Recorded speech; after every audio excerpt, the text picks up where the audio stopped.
ശരി, ഓക്കെ. ബിജി വിഷ്ണു, ഒരു ദുരന്തമുണ്ടാകുമ്പോൾ അവിടെ ജനത്തിനെ രക്ഷിക്കുക എന്നത് സർക്കാരിൻ്റെ കർത്തവ്യമാണ്. അന്നത്തെ ആ ദുരന്തമുഖത്ത് സർക്കാർ ചെയ്യാവുന്നതെല്ലാം ചെയ്തു. അവിടെ പിന്നീടൊരു അഴിമതി ആരോപണം ഉന്നയിക്കപ്പെടുമ്പോൾ അന്ന് ചെയ്യേണ്ട കാര്യം സർക്കാർ നിറവേറ്റി എന്നതിനപ്പുറം എങ്ങനെയാണ് അത് വലിയൊരു അഴിമതിയാണ് എന്ന് നിങ്ങൾ ആരോപിക്കുന്നത്? ഒരു 300% കൂടുതൽ തുകയ്ക്ക് PP കിറ്റ് വാങ്ങി എന്നതുകൊണ്ട് അന്ന് അത്യാവശ്യമായിരുന്നു. പക്ഷേ അത് വലിയ അഴിമതി, എവിടെയാണ് അഴിമതി നടന്നത് എന്നാണ് CPM-ഉം ഒപ്പം തന്നെ അന്നത്തെ ആരോഗ്യമന്ത്രി ഉൾപ്പെടെയുള്ളവർ ചോദിക്കുന്നത്.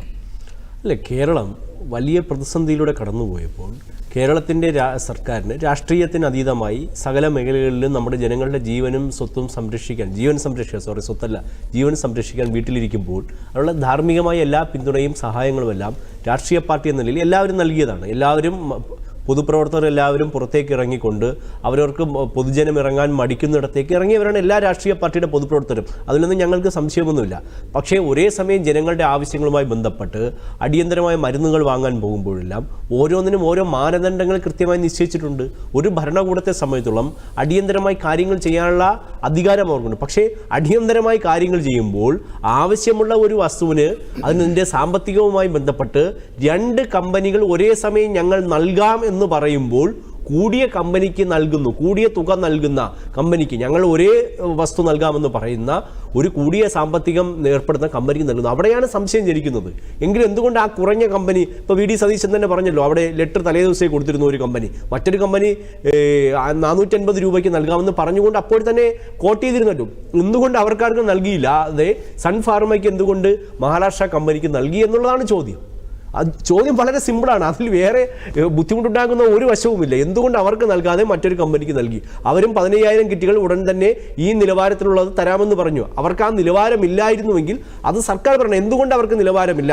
അവരുടെ ഏതെങ്കിലും മുൻ പ്രോഡക്റ്റുകൾ വാങ്ങിച്ചിട്ടോ അല്ലെങ്കിൽ അവരുമായി ബന്ധപ്പെട്ട മുൻ ഇടപാടുകളിൽ സുതാര്യതയില്ലാതെ സർക്കാരിന് പ്രതിസന്ധി ഉണ്ടാക്കി എന്ന് കൃത്യമായി മറുപടി പറയേണ്ട സർക്കാരാണ്. പക്ഷേ വർഷം ഇത്രയായിട്ടും അതുമായി ബന്ധപ്പെട്ട ഒരു കാര്യമോ തെളിവോ പുറത്തുവിടാൻ നാളിതുവരെ സർക്കാർ കഴിഞ്ഞില്ല. അതുമായി ബന്ധപ്പെട്ട് CAG റിപ്പോർട്ട് വരുമ്പോഴാണ് മുൻ ആരോഗ്യമന്ത്രി ഒഴിഞ്ഞു മാറുന്നത്. മുഖ്യമന്ത്രിയും CPM നേതാക്കന്മാരുമെല്ലാം കൃത്യമായ മറുപടി പറയാതെ ഒഴിഞ്ഞു മാറുന്നത് അവർക്കറിയാം. അതിൽ 10 കോടി രൂപയുടെ അഴിമതി നടന്നിട്ടുണ്ട് എന്നുള്ളത് വളരെ സ്പഷ്ടമാണ്. കേരളത്തിൽ ആരോഗ്യ മേഖലയെല്ലാം വലിയ നേട്ടങ്ങൾ ഉണ്ടാകുന്നു. അതിലൊന്നും ഞങ്ങൾക്ക് സംശയമൊന്നുമില്ല. കേരളം മുന്നേറണം. സ്വാതന്ത്ര്യാനന്തരം മുമ്പേ നമ്മുടെ രാജ്യത്ത് തിരുവിതാംകൂറിലടക്കം ആരോഗ്യ മേഖലയിൽ വലിയ മുന്നേറ്റം നടത്തിയിട്ടുള്ളവരാണ് നമ്മൾ. അതിൻ്റെ തുടർച്ചയെന്നോണം മലബാർ മേഖലയിലും ആ മേഖലയെ മുന്നോട്ട് നയിക്കാൻ നമുക്ക് കഴിഞ്ഞിട്ടുണ്ട്. ഓരോ മലയാളികൾക്കും അതിൽ അഭിമാനമുണ്ട്. രാജ്യത്തിനൊക്കെ മാതൃകയായി നമ്മൾ പോകുന്നു. നമ്മുടെ വിദ്യാഭ്യാസ സംവിധാനം, നമ്മുടെ ആരോഗ്യ മേഖലയിലെ പ്രവർത്തനം, ഇതൊക്കെ ജനങ്ങൾ കഷ്ടപ്പെട്ടും നല്ല വിദ്യാഭ്യാസം ചെയ്തും ഒക്കെ ഇതിനെയൊക്കെ മറ്റു സ്വകാര്യ സംരംഭങ്ങളുടെയൊക്കെ സഹായത്തോടുകൂടി നമ്മൾ ആരോഗ്യ മേഖല മുന്നോട്ട് കൊണ്ടുപോകുന്നു. പക്ഷേ കേരളം നമ്പർ 1 ആയത് ഞങ്ങളുടെ മാത്രം നിലപാട് കൊണ്ടാണെന്ന് പറയുമ്പോൾ ആ കേരളത്തിൻ്റെ മുഖ്യമന്ത്രി തന്നെ ചികിത്സയ്ക്കായി വിദേശത്ത് പോയിട്ടുണ്ട്. ഈ രാജ്യത്തെ അദ്ദേഹം പോയതിന് ഞാനൊരു തെറ്റായിട്ട് ഒരിക്കലും കണക്കാക്കുന്നില്ല. ആവശ്യമെങ്കിൽ ആർക്ക് ഈ ലോകത്തിൻ്റെ ഏത് കോണിലും പോകാം. പക്ഷേ സ്വന്തം നാട്ടിൽ എല്ലാ സംവിധാനങ്ങളും ഓക്കെ എന്ന് പറയുന്ന മുഖ്യമന്ത്രി പോകുന്നു.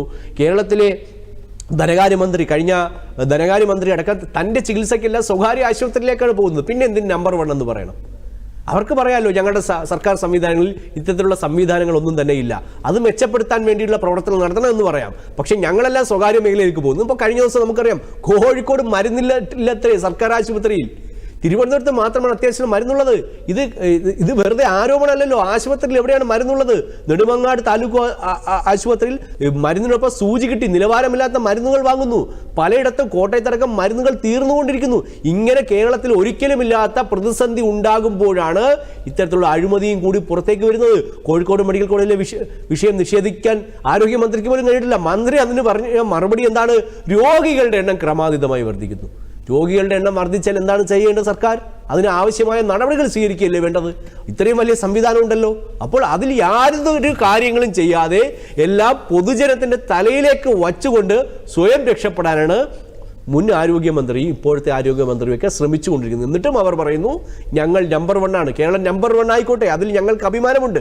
പക്ഷെ നമ്പർ 1 ആണ് എന്ന് പറയുമ്പോൾ പനിക്ക് വരുന്ന രോഗിക്കെങ്കിലും ഒരു പാരസൈറ്റമോളെങ്കിലും നൽകാനുള്ള ഒരു സാഹചര്യം സർക്കാർ ആശുപത്രിയിൽ ഉണ്ടാക്കിയിട്ട് വേണം പറയാൻ.